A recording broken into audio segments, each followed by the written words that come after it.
बिस्मिल्लाहिर्रहमानिर्रहीम। अस्सलाम वालेकुम। उम्मीद आप सब दोस्त खैरियत से होंगे और एक और खूबसूरत सी सुबह को एंजॉय कर रहे होंगे। आज हम देखेंगे कि कौन कौन सी न्यूज़ मार्केट पे असरअंदाज होती हैं और इसके साथ गोल्ड का नया रुख क्या इख्तियार करता है।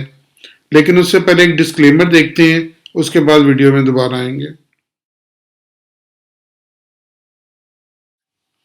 वीडियो को पसंद देने पर शेयर और लाइक ज़रूर कर दिया करें। ये एक आपका गिफ्ट होता है हमारे लिए, तो हमें उम्मीद है कि आप हमें गिफ्ट अपनी इस गिफ्ट से जरूर नवाजा। अगर आप हमें ज्वाइन करना चाहते हैं तो नीचे एक व्हाट्सएप नंबर है, उसके अलावा एक टेलीग्राम का आईडी है।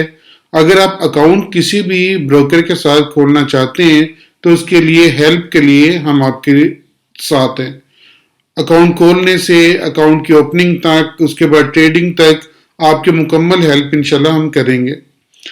आज देखते हैं कि मार्केट जो सी है वो किस साइड पे मूव कर रही है। तो आज की न्यूज़ कौन कौन सी हैं।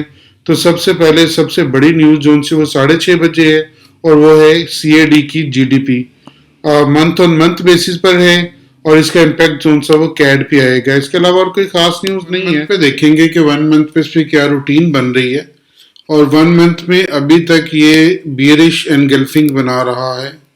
अभी तक जो नीचे का शेडो है बहुत माइनर सा है, ऊपर का शेडो इसका बड़ा है और नीचे आज आखिरी दिन है मंथ का। इसलिए आज देखते हैं कि इसकी क्लोजिंग कहाँ पे होती है। क्लोजिंग इंपॉर्टेंट होगी क्योंकि इसके बाद इसकी जो नेक्स्ट मूव है इसकी क्लोजिंग के साथ मुंसलिक है कि मार्केट ने किस साइड पे जाना है।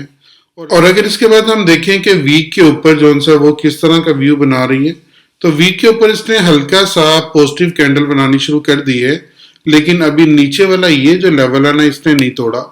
ये लेवल मार्केट नहीं तोड़ रही और हो सकता है कि यहाँ पे ये ऊपर 1830 की तरफ भी चली जाए।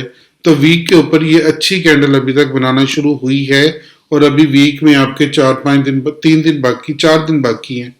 तो इसलिए वीक के ऊपर देखेंगे कि कहाँ तक जाती है और इसके बाद हम देखते हैं इसको नेक्स्ट अपनी इसी कैंडल को और अपने टारगेट्स निकालते हैं कि कहाँ तक हमारी मार्केट जा सकती है। तो इसको हम लेके चलेंगे 4 घंटे की तरफ। 4 घंटे में जब यहाँ पे मार्केट ने ये वाला मॉर्निंग स्टार बनाया है तो इसके बाद मार्केट अभी तक जो से वो अप साइड की मूवमेंट दिखा रही है और हो सकता है कि मार्केट यहाँ से 1824 की तरफ भी चली जाए और 1824 को टच करते हुए ये ऊपर जा सकती है 1830 तक। लेकिन अभी तक ये जो उनका पॉइंट है इसने 1814 और 15 का ये नहीं तोड़ा। तो 14 और 15 को अगर मार्केट बरकरार रखती है तो ये ऊपर जाने की ज्यादा सलाहियत रखती है। अब यहाँ पे रुकते हुए इसको तकरीबन 8 घंटे हो गए। 8 घंटे से मार्केट यहाँ पे रुक रही है। तो अगर ये वाला लेवल नहीं तोड़ती है 1813 1814 का, तो मार्केट 1824 और उसके बाद 1830 की तरफ जा सकती है। कल गोल्ड ने उस तरह मूव नहीं किया जिस तरह की एक न्यूज आई थी और न्यूज आने के बाद गोल्ड को नीचे आना चाहिए था, लेकिन गोल्ड वहीं पे स्टेबल रहा और बहुत ज्यादा नीचे नहीं आया, जिससे लग रहा है कि अभी थोड़े से बुल जोन से वो मार्केट में एक्टिव हैं और इसको ऊपर लेके जा सकते हैं।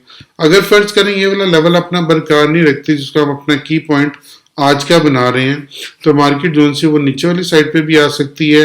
तो यहाँ से मार्केट को मार पड़ सकती है और उसके बाद दोबारा ये 1806 की तरफ आ सकती है। तो इसलिए ये अपना पॉइंट जो सा 1814 का इसको अपना की पॉइंट मानिएगा। अगर मार्केट इसके ऊपर रहती है तो आपके लिए ये बेहतरीन बात है और ये बाय वाली साइड पे फिर आपको 1830 भी दिखा सकती है। और अगर यहाँ पे नीचे आती है, यहाँ पे टच करती है, तो दोबारा ये 1806 की तरफ चली जाएगी। तो आज के हमारे 2 लेवल होंगे। अगर हम बाई में रहेंगे तो हम 1830 तक मार्केट के साथ जा सकते हैं। अगर हम सेल में आते हैं तो फिर हम 1806 तक मार्केट के साथ आ सकते हैं। अपना बहुत ख्याल रखिएगा, दुआ में जरूर याद रखिएगा। मैं आपके लिए बहुत दुआ गो हूँ। अल्लाह ताला आपको बेहतरीन ट्रेड का मौका दे। आमीन।